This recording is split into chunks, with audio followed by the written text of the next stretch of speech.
Yes, Assassin's Creed Shadows, the Claw DLC that came out on September 6th of 2025. What's up, everybody? Welcome back to the channel. Make sure you guys, if you're new, hit the subscribe button, drop a like, because today, oh boy, do I have a video in store for you guys. I'll be going over the DLC. I'll go over my thoughts, my opinions, my verdict. There will be slight spoilers to the story. I won't show anything too spoilery, but you guys should just get the premise. Anyway, so if you haven't played it or even watched it for yourself, now is your time to do it because I will be spoiling some things, but not everything. So without further ado, let's get right on into this.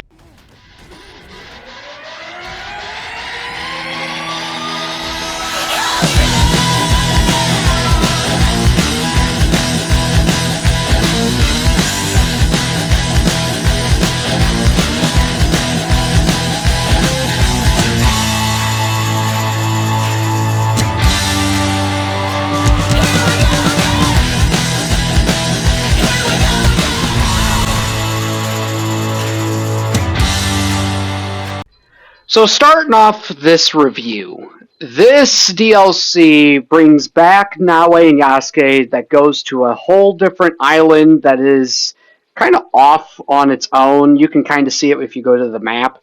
But it is its own map, believe it or not. You can't just teleport there from the actual world. Like, it's its own separate map and separate location, which is okay with me, obviously, but that's not the point of that. The point to this DLC is to finish what the story left hanging. And I know a lot of YouTubers were kind of complaining about that. Me, on the other hand, I didn't necessarily mind that because, one, it did technically finish off the story of getting revenge for Nawe's father and finding the box, and that's exactly what we did in the main story, while also taking out all of the targets. I forget the group's name, but basically it's the group that work for the Templars, not working as a Templar. They are working for the Templars. In fact, they are very, very scared of the Templars. So, what did I think about this DLC? Did it finish Nawe's story? Did her mom come into play? Well, yes, yes, and yes.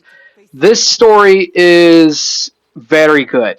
This is one of the best DLCs of this franchise. It's not the best, don't get me wrong, because, Assassin's Creed Freedom Cry was really good. I think that one might be my favorite. If not, it's Jack the Ripper.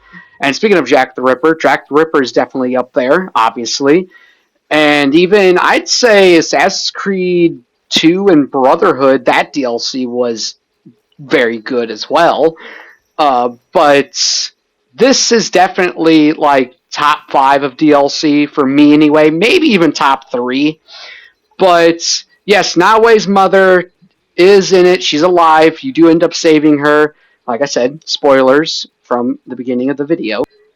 But yes, you save her mom, and you end up finishing what she started on this island. So she ends up getting kidnapped and held for many years. That's where she's at during the main story. She's being held by none other than the daughter of the Templar leader that you kill as Yasuke in the main story. Yes, his daughter takes over the Templar Order. And not only that, for those YouTubers that were complaining about Ubisoft's afraid to bring back Assassins, it's confirmed right now. Assassins are back. The Assassin versus Templar plot is officially back with this DLC. If you pre-ordered the game, it's free DLC, so might as well just play it. However, if you have to buy the game, if you haven't bought it yet, you didn't pre-order, you don't own it, you do have to buy the DLC on top of the game. So I do feel bad for you in that regards. Now let's talk about something that they added. The bow staff. The bow staff is a tremendous weapon. See, in the main story, you had your katanas, whether if that was Naoe's katana or Yasuke's long katana, or even their other weapons, their range weapons. With those weapons, you could kind of do some combos. I was able to do some combos, but with this bow staff, let me tell you, this bow staff you can do even more than what you think. You could do light attacks that turn into like a light upper attack or a light lower attack that sweeps the enemy, all the way to a heavy attack where once again you could I've seen some pretty decent combos already, and it's just amazing. I love the bow staff. Besides the DLC story finishing or at least continuing from the main story, I think that the bow staff is definitely like probably my second favorite piece of DLC content that we got. Now, let's talk about maybe some bugs that I experienced with the game, which I'm not going to lie, one of them may be just a skill issue on my end.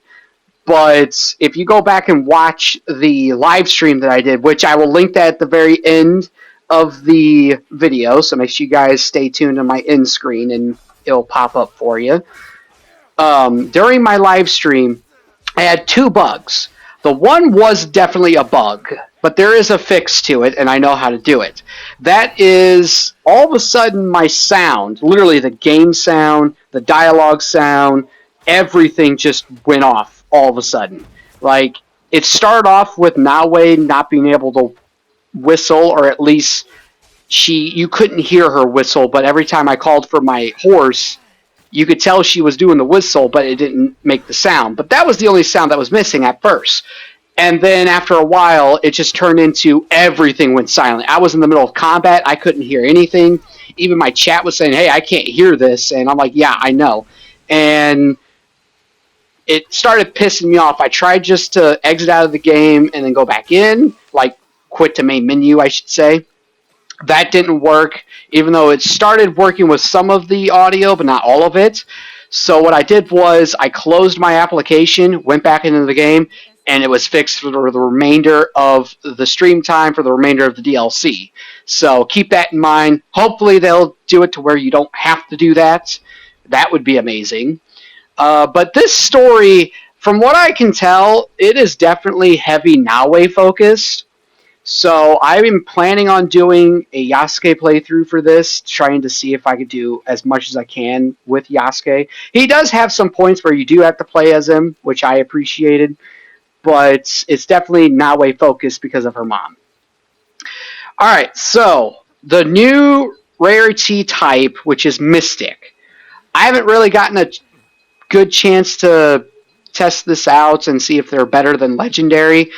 See, the fact that you can sell Mystic stuff but not Legendary, even though Mystic is supposed to be better than Legendary, makes me very concerned that maybe Legendary is still the best thing out there. Yeah, so I like the new rarity type. It does fit, and like I said, this DLC finishes the main game story, or at least continues it and then finishes it. Even though, like I said before, the main story I feel like is already finished. Now, there's one thing that I do want to talk about, and that is the Templars themselves.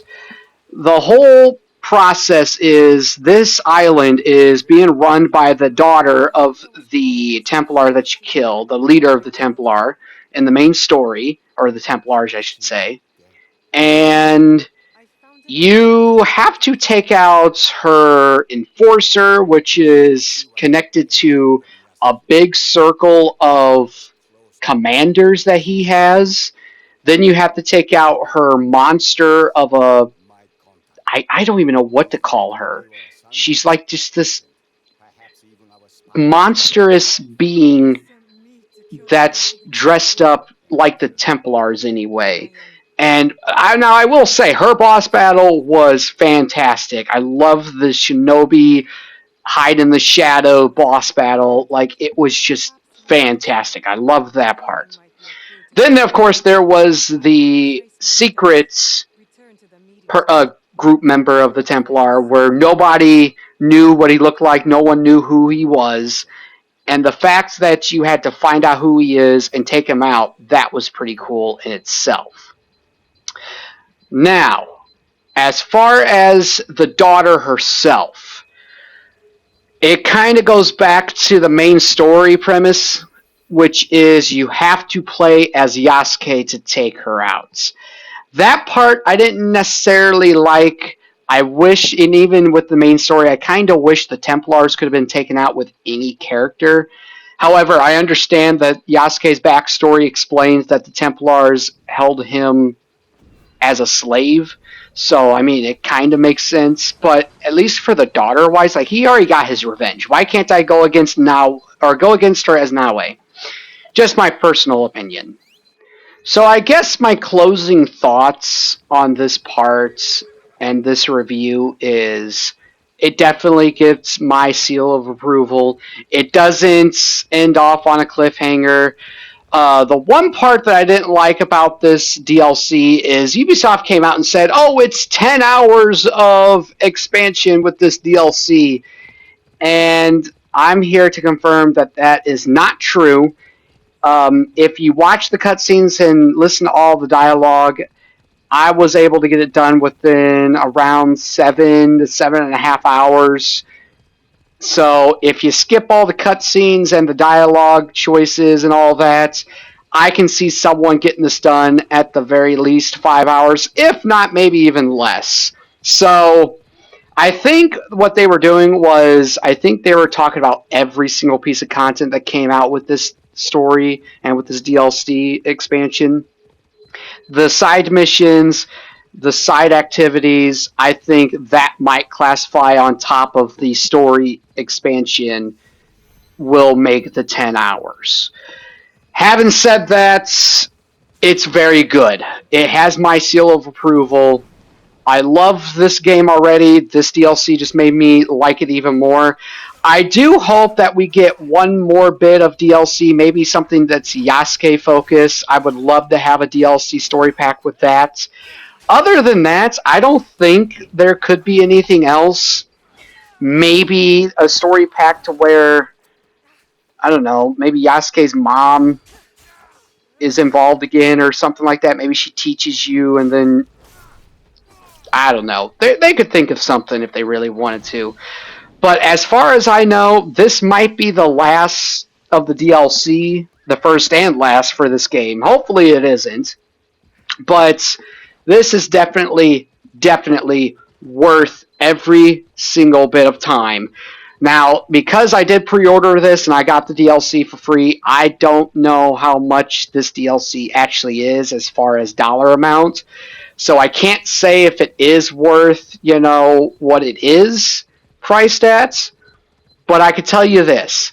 If this is a $10 pack or a $10 DLC expansion, I'd say it's worth it because if it is true that everything you get is 10 hours at the very least, think of it as like $1 an hour. So I think that might be worth it. Anything more than that, I don't think is worth the money, unless if you're just a diehard Assassin's Creed fan.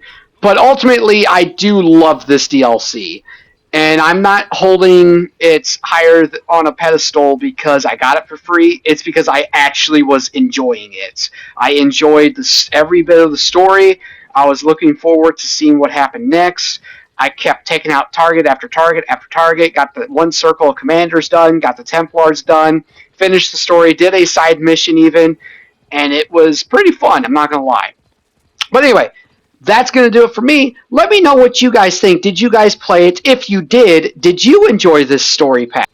What did you not like about this story pack? What did you think of it? What would you rate it? Because I'm giving this story pack an 8 out of 10. That's right. I'm giving this DLC an 8 out of 10, which if I remember correctly, I think I gave the main story an 8.5 out of 10. So if you do the math, that's a 16.5 out of 20, which is the equivalent of what is that? Top of my head, what, a 3/5, maybe 4/6. So I mean, that's really good if you really think about it. But anyway, hope you all enjoyed. Make sure you like, make sure you subscribe, and I will talk to you all in the next one. Make sure to check out the full live stream if you want to, if you have the time. If not, no worries. Thank you all very much. Let's try to grow the channel still with those likes. Subscribe once again. I promise. I'm out of here. See you all later.